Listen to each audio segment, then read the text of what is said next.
দর্শক, এই যে মানবিক পল্লীর উপর থেকে নিচে দিকে যাচ্ছে, আপনাদেরকে দেখাচ্ছিলাম।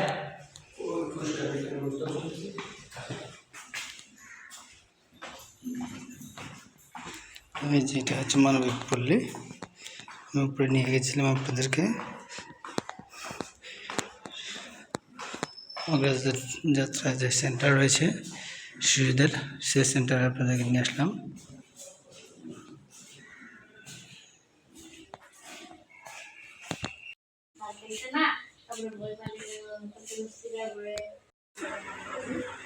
আমার বক্তব্যের শুরুতে আমি আমার সামনে বসা ছোট ছোট শিশুদেরকে শুভেচ্ছা এবং অভিনন্দন জানাচ্ছি। তোমরা কেমন আছো? আজকে আমরা খুব আনন্দের সাথে জানাচ্ছি আমাদের সাথে দুজন অতিথি এসেছেন এখানে। একজন হচ্ছে সীমান্ত আর একজন হচ্ছে হিমায়ত। তো তাদের তাদের এখানে আসার পেছনে যার একটা অনেক বড় অগ্রণী ভূমিকা ছিল, পরিচয় হচ্ছে আনাসের মাধ্যমে তারা শুধু চট্টগ্রাম থেকে এসেছে। সকাল থেকে তোমরা আসলে কী কী করেছো আজকে? সকাল থেকে তো যাই হোক, আমরা অনেক আনন্দিত তাদেরকে পেয়ে, এবং আমরা অনেক আনন্দিত তোমরা আজকে সকাল থেকে খেলাধুলা, তারপরে কীভাবে তোমরা অজু করবে, এ ধরনের বিভিন্ন বিষয়ে খুব প্রশিক্ষণ পেয়েছো না? কেমন লেগেছে তোমাদের? ভালো লেগেছে? তাহলে আমরা কি ধন্যবাদ দিতে পারি ওনাদেরকে? হ্যাঁ, আমাদের মানবিক পল্লীর মাধ্যমে যে শিশু ড্রিম হোম আছে, সেই ড্রিম হোমের পক্ষ থেকে আমরা সীমান্ত এবং হিমালকে এবং আনাসকে স্পেশাল থ্যাঙ্কস জানাচ্ছি। হ্যাঁ, তো আজকের এই দিনে আমি একটুখানি বলতে চাই কীভাবে এই মানবিক পল্লী শুরু হয়েছিল এবং কীভাবে ড্রিম হোমটা এখানে হলো, সেই গল্পটা একটু বলতে চাই। এটা 2008 সালে মুসলিম চ্যারিটির ফজলুল করিম ভাই, আমরা এখানে একবার ভিজিট করেছিলাম। তো ফজলুল ভাই এই জায়গাটা দেখে বলেছিলাম যে এটা তো একটা মানবিক পল্লীর মতো একটা জায়গা। তো তারই দেওয়া নাম অনুসারে এটা মানবিক পল্লীর নাম হয়েছে, এবং আমরা একটা পরিকল্পনা করেছি এই মানবিক পল্লীর মাধ্যমে কীভাবে আমরা মানুষের মাঝে সেবা পৌঁছে দিতে পারি, বিশেষ করে বঞ্চিত শিশু, নারী এবং যুব সমাজকে কীভাবে আমরা সেবা দিতে পারি, কীভাবে যুব সমাজকে আলোকিত মানুষ হিসেবে গড়ে তুলতে পারি, এবং কীভাবে প্রশিক্ষণের পাশাপাশি কর্মসংস্থানের সুযোগ সৃষ্টির লক্ষ্যে এখানে কাজ হতে পারে, কীভাবে মানুষের কর্মসংস্থান হতে পারে, বিশেষ করে নারী এবং শিশুরা কীভাবে এখান থেকে সেবা পেতে পারে, সেই বিষয়গুলোকে মাথায় রেখে আমরা কিছু পরিকল্পনা করেছি। তারই একটি অংশ হচ্ছে আজকের এই ড্রিম হোম। মুসলিম চ্যারিটির মাধ্যমে আমরা অগ্রযাত্রা এবং মুসলিম চ্যারিটির যৌথ উদ্যোগে এই পার্মানেন্ট শেল্টার শিশুদের। তো তোমরা এখানে এই বাড়িটা হচ্ছে তোমাদের বাড়িতে তোমরা আছো এখন, এবং তোমরা স্কুলে যাচ্ছ, খেলাধুলা করছো, এবং তোমরা এখানে যে ফলের গাছ আছে, ফল, ফ্রুটস এবং সবজিগুলো এখানে উৎপাদন হচ্ছে, মাছ আছে পুকুরে। তো তোমাদের বাড়িতে তোমরা তোমাদের মতোই বড় হচ্ছ। তো এটা দেখে আমরা আসলে খুবই খুশি, এবং আজকে আরও অনেক বেশি আনন্দিত যে আমাদের সাথে খালিম ভাই আছে, ফতেহ মোহাম্মদ কাবির ইমেল আছে।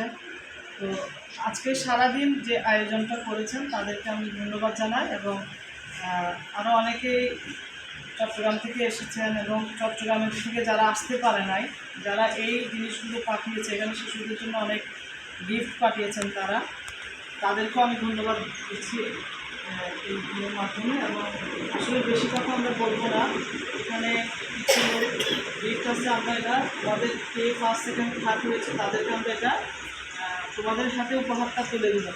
তোমরা যে বিভিন্ন সময় স্কুলে তোমরা খেলাধুলা করো, অনেক গিফট পেয়েছো তাই না? আগেও পেয়েছো না?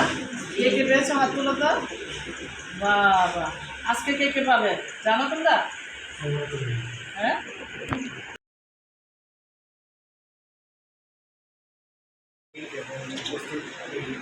অগ্রযাত্রার প্রতিষ্ঠাতা এবং ওনার পুত্র সঙ্গে সিনিয়র অন্যান্য যারা আছেন সবাইকে আমার সালাম ও শুভেচ্ছা।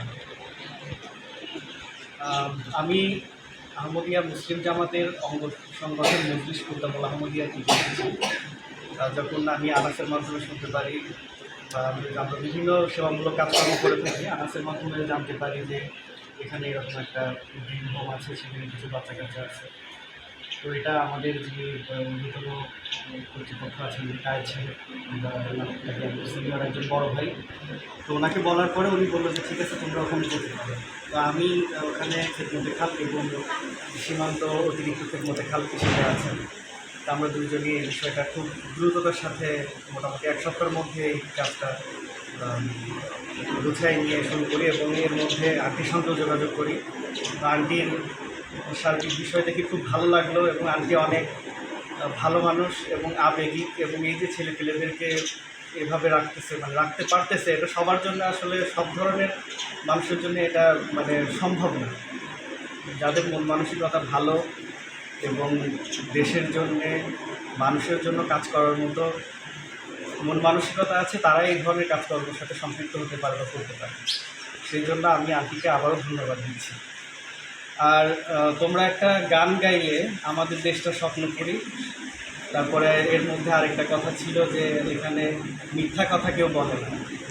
তো বিষয়টা হচ্ছে যে আমাদের দেশটাকে স্বপ্নের মতো সাজাইতে চাইলে পরে আমাদেরকে সেভাবে লেখাপড়া করতে হবে, সেভাবে নিজেদেরকে তৈরি করতে হবে। তৈরি করতে হলে পরে তোমাদের লেখাপড়া করা অত্যন্ত আবশ্যক। তোমরা শুধু আরবি নয়, আরবির পাশাপাশি তোমরা বাংলা, ইংরেজি বা সাধারণ জ্ঞান অন্যান্য যা কিছু রয়েছে তোমরা এইগুলোতে মনোনিবেশ করবা, এগুলো পড়াশোনা করবা, বুঝতে পারছো? যাতে তোমরা তোমাদের মতো করে তোমাদের এই ড্রিম হোমকে এবং এই বাংলাদেশকে সুন্দরভাবে সাজাইতে পারো, স্বপ্নের মতো করে সাজাইতে পারো। আর আরেকটা বিষয় হচ্ছে যেটা বলেছো, এখানে মিথ্যা কথা কেউ বলে না। হাদিস বা কোরআন ঘাটলে দেখা যায় যে ওখানে বলা আছে যে মিথ্যা কথা হচ্ছে সকল পাপের জননী। তাই অবশ্যই তোমরা কেউ মিথ্যা কথা বলবা না, বুঝতে পেরেছ? সবাইকে ধন্যবাদ, সবার সুস্বাস্থ্য কামনা করে আমার বক্তব্য এখানে শেষ করছি। আসসালামু আলাইকুম ওয়া রাহমাতুল্লাহি ওয়া বারাকাতুহু। একটা ইন্টারেস্টিং ব্যাপার হলো, ওরা সবাই আমাকে দাদা ডাকে এবং শুরু থেকেই আমি অগ্রযাত্রায় 2018 সাল থেকে কাজ করছি। মাঝখানে একবার একটু নিজস্ব পার্সোনাল কারণে একটু অনুপস্থিত ছিলাম। তো 2018 সালে যে সিনারি আমি দেখে গেছিলাম, যখন আবার আমি 2024-এ আসলাম, একটা আমাদের সম্মানিত অগ্রযাত্রার প্রতিষ্ঠাতা এবং আমাদের শ্রদ্ধাভাজন নীলিমা তার অক্লান্ত পরিশ্রমের উপর ভিত্তি করে যে একটা, এবং আমাদের যে সহযোগী সংগঠন হিসাবে তার মুসলিম চাইদের সহযোগিতায় একটা সুন্দর একটা অবস্থান তৈরি হয়েছে এই বাচ্চাদের জন্য, সেটা আমি দেখার পরে একটু অনেকটা আবেগে আপ্লুত হয়েছি, ভালো লাগে। আমি 2018 পরে 2024 সিনারির সাথে অনেক একটা বিশাল একটা তফাৎ পেয়েছি। এটার সম্পূর্ণ অবদান হলো আমাদের প্রতিষ্ঠাতা নীলিমা, যিনি ওনার একটি স্বপ্ন ছিল, যে স্বপ্নটা উনি আসলে ধীরে ধীরে বাস্তবায়ন করতে পারছেন। এবং সেই আমি মনে করি যে ওনার উশিলায় যে একটা কার্যক্রম এখানে চলছে, আগামীতে ভবিষ্যতে এই কার্যক্রমটার আরও সুন্দর একটা অবস্থান তৈরি হবে। এই শিশুদের ভিতরে একটা তাদের ভিতরে একটা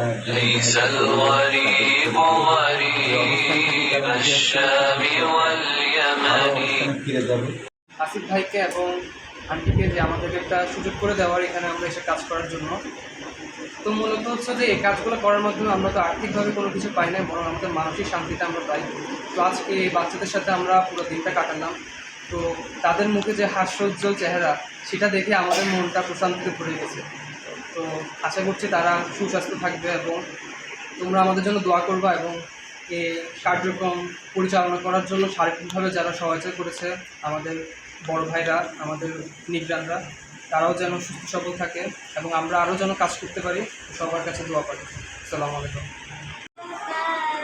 হাতে তালি দাও, নিয়ে আসো।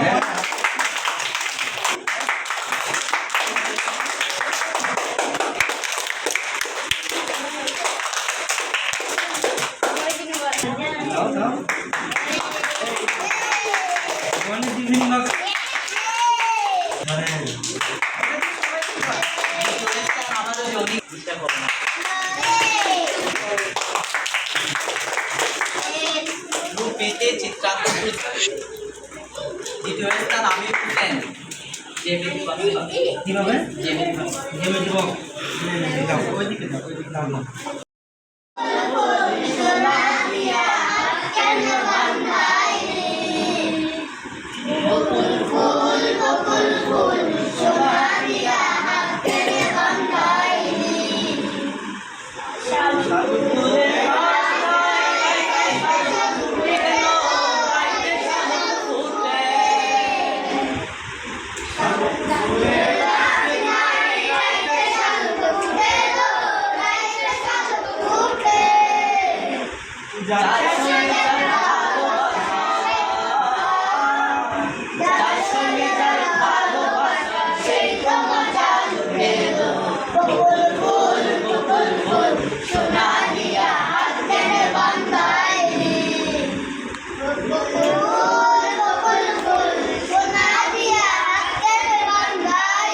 ধন্যবাদ জানাচ্ছি এবং দূর থেকে আসা সীমান্ত এবং আনাস তাদেরকে স্পেশাল থ্যাঙ্কস। আর এখানে আরও অনেকে আছেন, আরেক ফিমেল আছে এখানে তামিম ভাই, এবং যারা আজকে রান্নাবান্না করে খাওয়াইছে কষ্ট করে তাদেরকে ধন্যবাদ জানাই। এবং এই ধরনের অনুষ্ঠানগুলি আরও আমরা করতে পারি সামনে, আমাদের ভালো লাগবে। তো আমাদের অগ্রযাত্রা আমি জানাচ্ছি। আর একটা কথা বলতে চাই, আমরা মুসলিম চ্যারিটির মাধ্যমে এই সংগঠনটা চালাচ্ছি, মানে আমাদেরকে আর 40% অনেক বন্ধু বান্ধব আছেন যারা কিন্তু ঢাকা থেকে, দেশের বাইরে থেকে, কক্সবাজার থেকে সবাই কিন্তু এভাবেই আপনাদের মতো সহযোগিতা করছে এবং আল্লাহর মতো এটা আমরা চালাই দিতে পারছি। এবং আশা করছি আগামীতে আরও অনেক সুন্দরভাবে এটাকে আমরা উপস্থাপন করতে পারবো, অনেক পথশিশুরা উপকৃত হবে এবং এটার পাশাপাশি আরও অনেক কর্মসংস্থানের সুযোগ পেয়েছে। এবং এই মানবিক পল্লীর মাধ্যমে আমাদের আরও অনেকগুলো প্রকল্প হাতে আছে, সেই প্রকল্পগুলো আমরা বাস্তবায়ন করতে পারবো। এভাবেই যদি আপনারা আমাদের পাশে দাঁড়ান, শুধু চট্টগ্রাম থেকে আপনারা এসে আমাদের সাথে সময় কাটাচ্ছেন, এই জন্য আমাদের পক্ষে আলহামদুলিল্লাহ আপনাদেরকে ধন্যবাদ জানাই। এবং আমরা আরও অনেকগুলো প্রকল্প এখানে কিন্তু আমরা বাস্তবায়ন করে মানবিক পল্লীর যে লক্ষ্য উদ্দেশ্য, সেই লক্ষ্য উদ্দেশ্যকে আমরা সফল করতে পারবো ইনশাআল্লাহ। তো সবাইকে ধন্যবাদ জানাচ্ছি, মানবিক পল্লী থেকে সবাইকে আমি শুভেচ্ছা জানাচ্ছি। ধন্যবাদ।